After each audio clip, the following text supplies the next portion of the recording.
Assalamualaikum warahmatullahi wabarakatuh. Kami dari kelompok 3, Industri dan Pasar Produk Halal. Berikut nama anggota kelompok kami.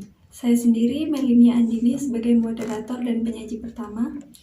Yang kedua ada Erika Yupandini sebagai penyaji kedua, Nur Iftitah Sari sebagai penyaji ketiga, Windy Sri Anissa Utami sebagai penyaji keempat, Ahmad Ilya Ulumuddin sebagai penyaji kelima, Reza Aurel Rizky Bridanda sebagai penyaji ke-6, dan yang terakhir ada Rendika Firmansyah. Untuk yang pertama, saya akan menjelaskan definisi konsumsi. Nah, terdapat perbedaan pendapat di antara para ekonom tentang definisi konsumsi, tetapi mayoritas definisi berkisar pada penggunaan barang dan jasa untuk memenuhi kebutuhan manusia. Sedangkan definisi konsumsi menurut para peneliti ekonomi Islam tidak berbeda dengan definisi tersebut. Akan tetapi, kesamaan definisi tidak berarti kesamaan dalam setiap yang meliputinya. Sebab barang dan jasa yang dipergunakan dalam memenuhi kebutuhan seorang muslim dan keinginannya harusnya halal. Sebagaimana kebutuhan dan keinginan tersebut juga harus benar sesuai dengan syariat. Yang selanjutnya, urgensi konsumsi. Konsumsi memiliki urgensi yang sangat besar dalam setiap perekonomian, karena tiada kehidupan bagi manusia tanpa konsumsi. Oleh karena itu, kegiatan ekonomi mengarah kepada pemenuhan tuntutan konsumsi bagi manusia. Sebab mengabaikan konsumsi berarti mengabaikan kehidupan dan juga mengabaikan penegakan manusia terhadap tugasnya dalam kehidupan. Umar radhiyallahu anhu memahami urgensi konsumsi dan keniscayaannya dalam kehidupan. Sebab dalam fikih ekonomi Umar radhiyallahu anhu terdapat bukti-bukti yang menunjukkan perhatian terhadap konsumsi yang dapat disebutkan sebagai berikut. Yang pertama, bahwa Umar radhiyallahu anhu sangat antusias dalam memenuhi tingkat konsumsi yang layak bagi setiap individu rakyatnya. Contohnya, bahwa ketika Umar radhiyallahu anhu pergi ke Syam dan beliau mengetahui kondisi sebagian orang miskin yang tidak memiliki kebutuhan dasarnya yang mencukupi, maka beliau memerintahkan untuk ditetapkannya kadar makanan yang mencukupi yang diberikan kepada setiap orang di antara mereka dalam setiap bulan. Di antara bukti yang lain juga menunjukkan perhatian Umar radhiyallahu anhu tentang konsumsi, bahwa upaya-upaya beliau dalam pengembangan ekonomi difokuskan dalam memerangi masalah kemiskinan dan memenuhi kebutuhan yang mendasar bagi umat. Yang kedua, Umar radhiyallahu anhu berpendapat bahwa seorang muslim bertanggung jawab dalam memenuhi tingkat konsumsi yang layak bagi keluarganya dan mengingkari orang-orang yang mengabaikan hal tersebut. Di antara bukti hal itu yaitu bahwa beliau melihat anak perempuan yang jatuh bangun karena pingsan. Maka beliau berkata, betapa nelongsonya anak ini. Apakah dia memiliki keluarga? Ketika beliau diberitahu bahwa anak perempuan tersebut putrinya Abdullah bin Umar, maka beliau berkata kepada Abdullah, berjalanlah di muka bumi untuk mencukupi keluargamu dan carilah untuk putrimu apa yang dicari oleh karena orang-orang untuk putri mereka. Selanjutnya yang ketiga yaitu bahwa beberapa hamba sahaya Khatib bin Abi Balta'ah mencuri onta milik seorang kabilah Muzainah dan mereka sembelih untuk dimakan. Maka Umar radhiyallahu anhu ingin menegakkan hukum had pencurian kepada mereka. Tapi ketika beliau mengetahui bahwa Khatib tidak memberi mereka makan yang semestinya, maka beliau menganulir hukum had tersebut dari mereka dan melipatkan harga onta setiap khatib sebagai sanksi atas pengabaiannya dalam hal tersebut. Yang keempat, bahwa Umar radhiyallahu anhu tidak memperkenakan keengganan mengkonsumsi hal-hal yang mubah sampai tingkat yang membahayakan diri. Meskipun demikian itu dengan tujuan ibadah. Di antara riwayat tentang sikap beliau dalam hal tersebut bahwa Abu Umar Asy-Syaibani berkata, kami berada di sisi Umar bin Al-Khattab Ketika makanan dibawakan kepadanya, seorang dari kaum menjauhkan diri. Maka Umar berkata, "Mengapa dia?" Mereka menjawab, "Dia berpuasa." Umar berkata, "Puasa apa?" Mereka menjawab, "Sungguh dia sedang berpuasa." Umar berkata, "Puasa apa?" Mereka menjawab, "Puasa sepanjang tahun." Maka Umar mengotok kepala mereka tersebut dengan tongkat yang dibawanya dan berkata, "Makanlah, wahai Dzar, makanlah, wahai Dzar."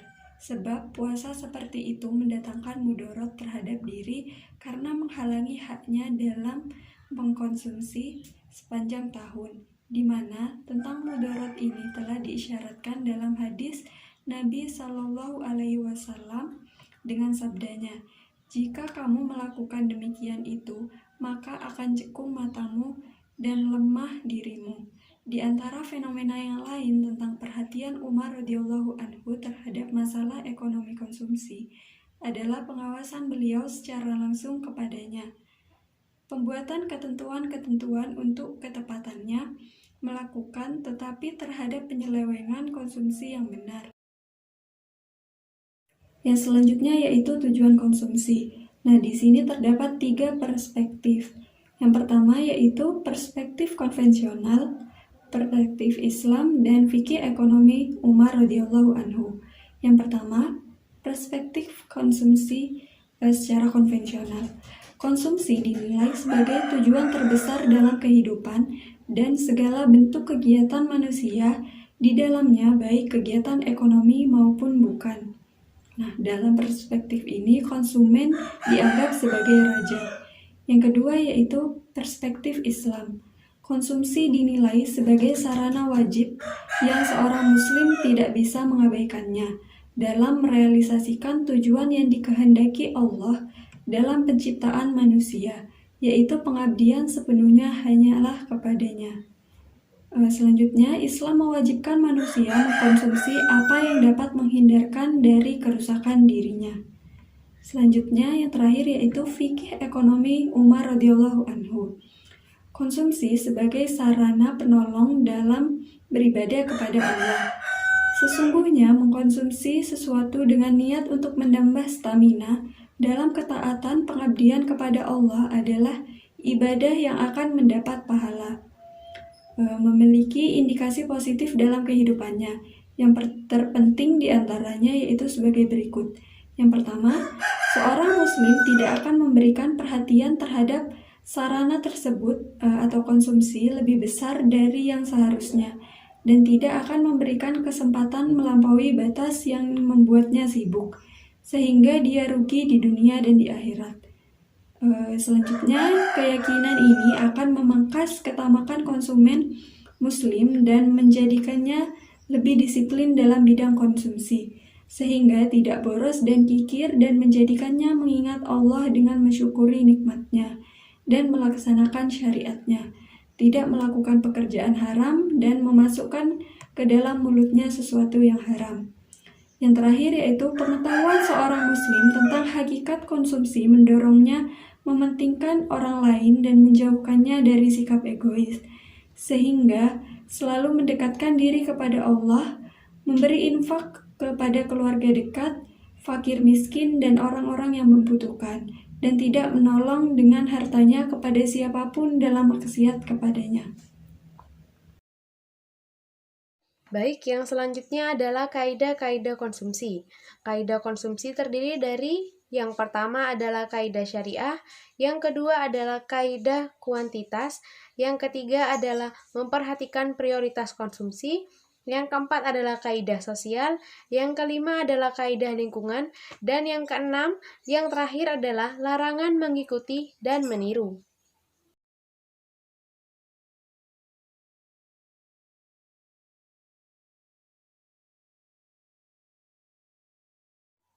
Yang pertama adalah kaidah syariah. Kaidah syariah terdiri dari 3. Yang pertama adalah kaidah akidah. Kaidah akidah sendiri adalah mengetahui hakikat dari konsumsi itu sendiri. Mengetahui bahwa konsumsi merupakan sarana untuk menaati Allah Subhanahu wa Ta'ala. Yang kedua adalah kaidah amaliyah atau bentuk dari konsumsi. Yang pertama adalah memperhatikan bentuk barang yang dikonsumsi. Yang kedua adalah mengkonsumsi yang halal, menjauhi konsumsi yang haram dan syubhat. Yang ketiga adalah kaidah ilmiah. Kaidah ilmiah sendiri adalah mengetahui hukum-hukum yang berkaitan dengan apa yang dikonsumsinya. Umar radhiyallahu an pernah berkhutbah di atas mimbar untuk mengajarkan kepada kaum muslimin tentang rincian hukum-hukum sebagian dari barang konsumsi yang dilarang. Bahkan, Umar radhiyallahu an pernah mengirimkan surat kepada muhajidin untuk mengajarkan kepada mereka hukum-hukum syariah barang konsumsi karena khawatir mereka akan jatuh ke dalam hal yang haram. Baik, terima kasih. Kemudian saya akan menjelaskan kaidah kuantitas. Tidak cukup bila barang yang dikonsumsi halal, tetapi dalam sisi kuantitasnya harus juga dalam batas-batas syariah. Yang dalam penentuan kuantitas ini memerhatikan beberapa faktor ekonomis sebagai berikut. Yang pertama, sederhana. Sesungguhnya kuantitas konsumsi yang terpuji dalam kondisi yang wajar adalah sederhana. Maksudnya, tengah-tengah antara boros dan pelit, di mana kesederhanaan ini merupakan salah satu sifat Allah yang Maha Pengasih, seperti disebutkan dalam firman-Nya dalam surat Al-Furqan ayat 67. Umar radhiyallahu anhu pun memuji kesederhanaan dalam konsumsi dan mengecam pemborosan atau sampai ke tingkat pelit. Karena urgensi kesederhanaan dalam konsumsi, maka Umar radhiyallahu anhu menjadikan sebagai sifat yang mendasar bagi orang yang layak memimpin urusan kaum muslimin. Boros dan pelit adalah dua sifat tercela, di mana masing-masing memiliki bahaya dalam ekonomi dan sosial. Karena itu, terdapat banyak nas Al-Quran dan As-Sunnah yang mengecam kedua hal tersebut. Dan karena masing-masing keluar dari garis kebenaran ekonomi yang memiliki dampak-dampak yang buruk. Kemudian yang kedua yaitu kesesuaian antara konsumsi dan pemasukan. Kesesuaian antara pemasukan dan konsumsi adalah hal yang sesuai dengan fitrah manusia dan realita. Karena itu, salah satu aksiomatik ekonomi adalah bahwa pemasukan merupakan salah satu faktor yang mempengaruhi permintaan konsumen individu, di mana permintaan menjadi bertambah jika pemasukan bertambah dan permintaan menjadi berkurang jika pemasukan menurun, disertai tetapnya faktor-faktor yang lain. Sesungguhnya kesesuaian antara konsumsi dan pemasukan tersebut memiliki dalil-dalil yang jelas dalam perekonomian Islam. Di antaranya firman Allah Subhanahu wa taala pada surat At-Talaq ayat 7. Bahkan Umar menyerukan kepada orang muslim untuk memperluas dan mengkonsumsi mereka jika Allah memperluas padanya dalam rizkinya. Sesungguhnya kesesuaian konsumsi dengan pemasukan dalam ekonomi Islam sangat berbeda dengan apa yang terdapat dalam ekonomi konvensional dalam beberapa hal substansi, di mana yang terpenting diantaranya adalah yang pertama, ekonomi Islam menilai keluasan dan konsumsi disebabkan bertambahnya pemasukan sebagai bentuk penampakan nikmat Allah kepadanya. Maksudnya kepada hambanya. Karena sesungguhnya di antara mensyukuri nikmat-nikmat Allah Subhanahu wa taala adalah dengan menampakkannya, dan di antara tanda mengkufurinya adalah dengan menyembunyikannya. Kemudian, yang kedua, berdasarkan penilaian tersebut, maka perilaku konsumtif bagi seorang muslim akan menjadi istiqomah dalam kondisi bertambahnya pemasukan dan dikala menurunnya penghasilan. Sebab ketika pemasukan bertambah, maka tidak boleh disertai dengan sikap sombong dan pemborosan.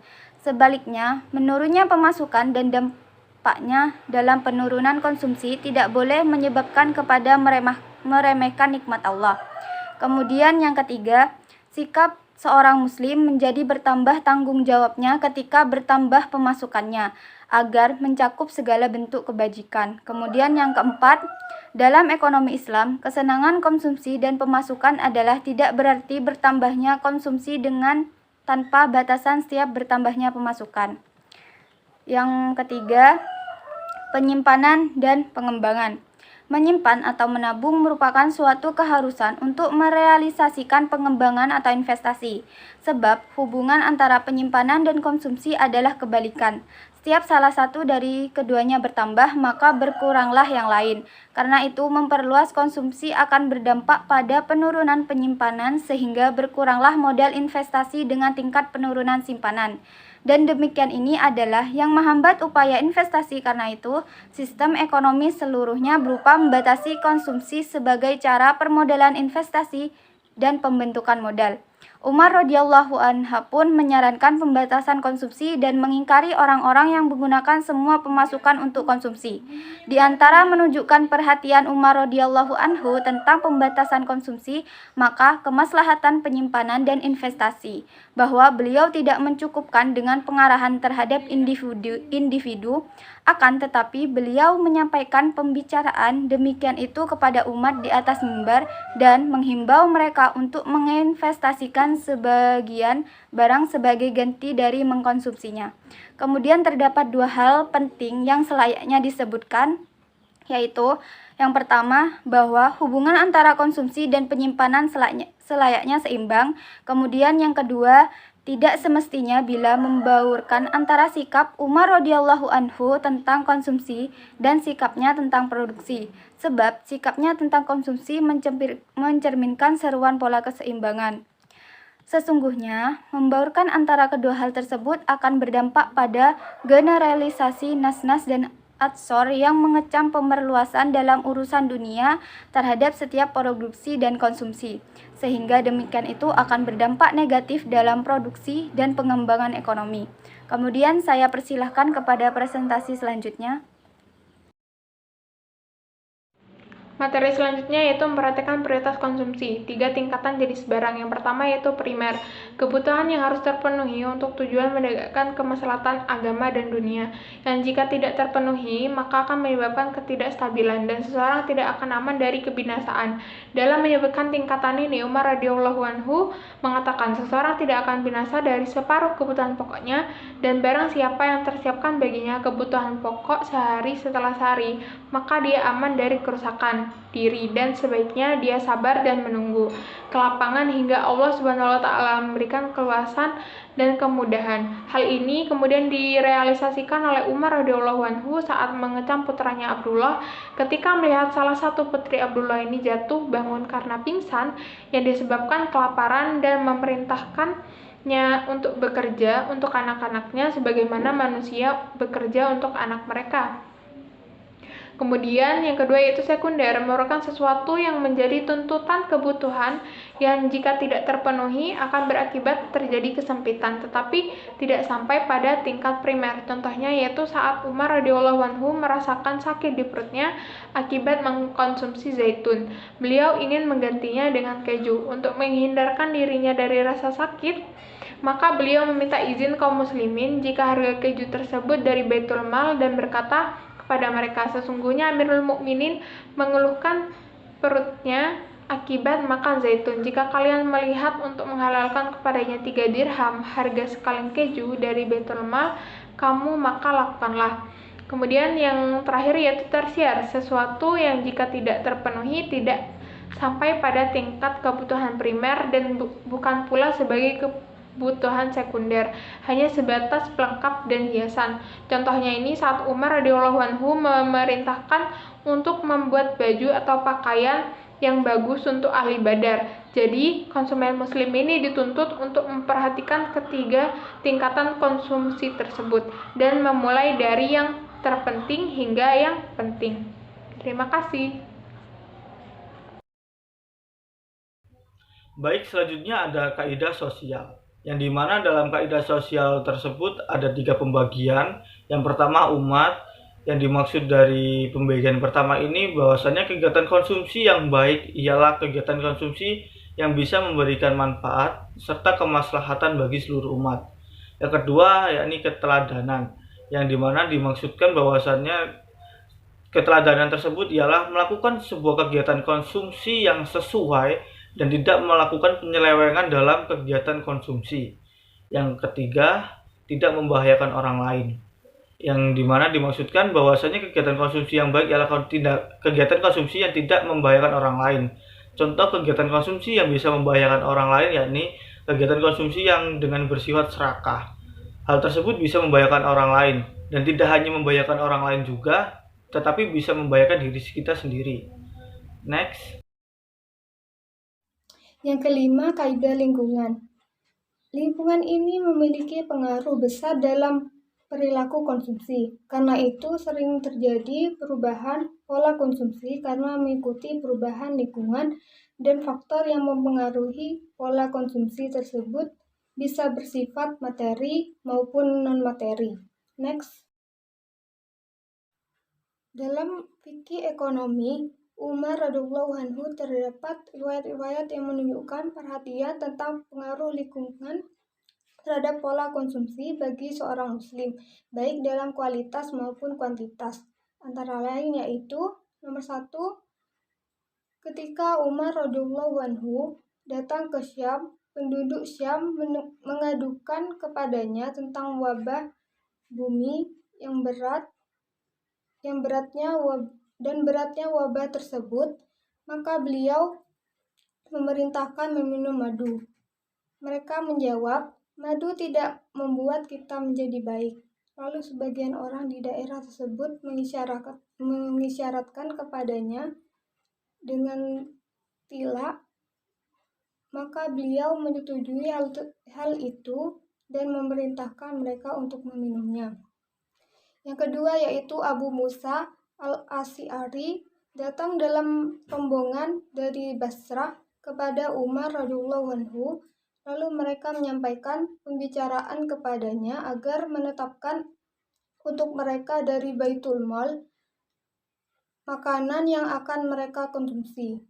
Maka Umar radhiyallahu anhu berkata kepada mereka, "Wahai para pemimpin, apakah kamu ridho bagi dirimu apa yang aku ridho bagi diriku?" Mereka menjawab, "Wahai Amirul Mukminin, sesungguhnya Madinah adalah daerah yang penghidupannya keras. Kami melihat makanan engkau tidak disukai dan tidak dimakan, sementara kami berada di bumi yang subur. Pemimpin kami didatangi dan dimakan makanannya." Maka beliau menunduk sejenak, kemudian mengangkat kepalanya, lalu berkata kepada Abu Musa, "Ya, sesungguhnya aku telah menetapkan kepadamu dalam setiap hari dari Baitul Mal 2 kambing dan 2 karung gandum." Yang ketiga yaitu Umar radhiyallahu anhu melihat urgensi keberadaan sebagian makanan bagi orang-orang Arab yang berperang di daerah taklukan, agar kondisi dan kekuatan badan mereka membaik. Sebagai bukti adalah pertanyaan Umar kepada salah seorang utusan yang datang kepadanya dari daerah perang tentang kondisi para mujahidin, seraya berkata, "Bagaimana daging di lingkungan mereka? Sebab daging ibarat pohonnya bangsa Arab, dan orang Arab tidak layak melainkan dengan pohon mereka." Yang keempat yaitu Umar radhiyallahu anhu tidak melarangnya dan juga tidak mewajibkannya untuk mengikuti dirinya dalam kemiskinan dan kesempitannya. Maka baginya dari demikian itu adalah apa yang sesuai dengan tuntutan kemaslahatan negara di mana saja berada. Selanjutnya yang nomor 6 yaitu larangan mengikuti dan meniru. Nah, adapun yang dimaksudkan dengan larangan mengikuti dan meniru di sini dalam fikih ekonomi Umar radhiyallahu anhu adalah dilarangnya seorang muslim mengikuti pola konsumtif yang buruk, baik pola tersebut bagi kaum muslimin maupun bagi orang-orang kafir. Jadi pola konsumtif di sini contohnya seperti makan makanan yang haram, terus konsumsi yang berlebihan dan lain sebagainya. Dan larangan ini itu bukan hanya ditujukan bagi kaum muslim saja, tapi juga bagi orang-orang kafir. Selanjutnya diantara yang berkaitan dengan hal itu adalah perilaku hedonis dan konsumtif.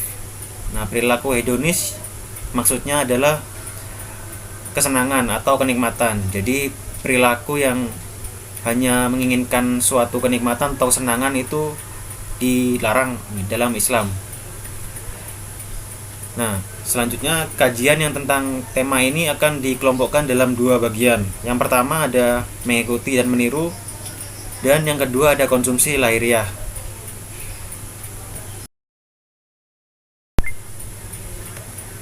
Baik, selanjutnya larangan dan mengikuti.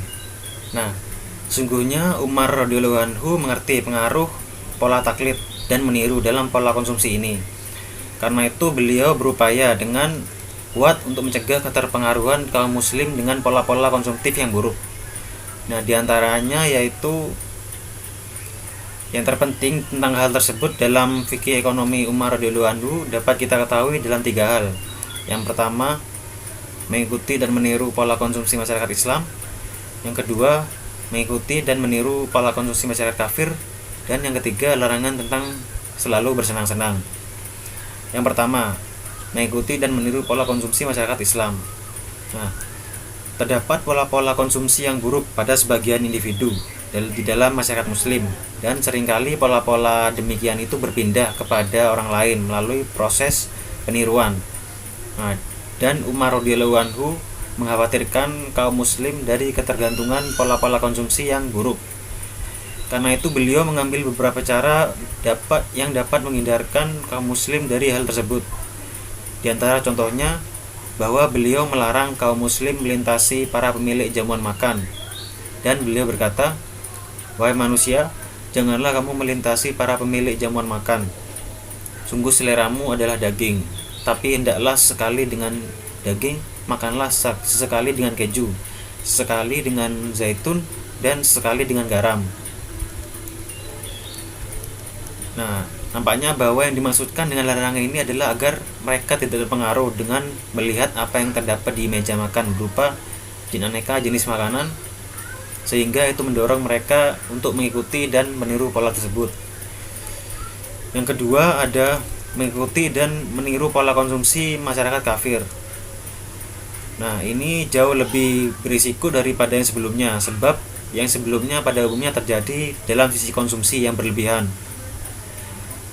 Sedangkan taklid dan mengikuti pola-pola konsumsi masyarakat kafir di samping berdampak mudarat terhadap masalah ekonomi, juga mudarat terhadap akidah, akhlak, dan kemandirian umat. Nah, karena itu di sini sikap Umar terhadap taklid ini sangat keras. Nah, contohnya itu diantaranya yaitu Umar radhiyallahu anhu mengirimkan surat kepada muwahhidin dan melarang keras mereka mengikuti pola konsumsi masyarakat kafir. Dan yang isinya, jauhilah bersenang-senang, pakaian orang-orang musyrik dan baju sutra. Dalam riwayat lain disebutkan bahwa hindarilah akhlak bangsa asing, dekatlah dengan orang-orang yang angkuh, mengangkat salib di depan dada, dan duduk di perjamuan yang terdapat minuman khamar. Nah, di riwayat lain disebutkan bahwa Umar radhiyallahu anhu juga menolak undangan seorang pembesar penduduk Syam, dan beliau mengatakan, "Sungguhnya kami tidak masuk gereja kamu dikarenakan patung-patung yang terdapat di dalamnya." Nah, sungguhnya radhiyallahu anhu sudah mengerti tentang dampak-dampak yang disebutkan dan telah disebutkan di atas menjelaskan tentang kedalaman pemahaman Umar radhiyallahu anhu tentang dampak-dampak buruk karena mengikuti pola-pola konsumtif orang-orang kafir, dan bahwa dampak-dampak tersebut tidak hanya sebatas pada bidang ekonomi, namun juga mencakup akidah, akhlak, dan sosial, juga menyeret kepada taklid dan mengikuti. Nah, sebagaimana hal itu juga memiliki dampak-dampak buruk yang besar terhadap ekonomi umat, sebab dalam mengikuti pola-pola konsumsi yang orang-orang kafir terdapat nilai dorongan terhadap produk-produk mereka dan menghancurkan ekonomi umat dan apa yang terdapat di dalamnya tentang kegiatan-kegiatan pertanian, industri, dan lainnya, di mana dampak demikian adalah penghancuran pilar-pilar umat dalam bidang akidah, akhlak, ekonomi, dan lainnya. Terus yang terakhir, yang ketiga, yaitu larangan selalu bersenang-senang atau hedonis. Nah, sesungguhnya selalu bersenang-senang dan mengikuti pola-pola konsumtif yang mengarah kepadanya akan menjadikan nafsu terbiasa dalam menyenanginya dan bergantung padanya, sehingga nantinya sulit untuk dilepaskan dari kebiasaan dalam bersenang-senang dan bersukaria.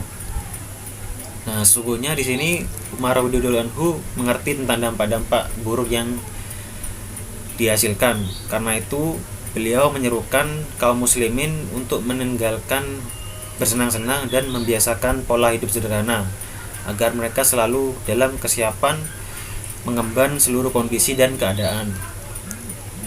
Dalam hal ini beliau berkata, hiduplah sederhana karena sungguhnya kenikmatan itu tidaklah abadi.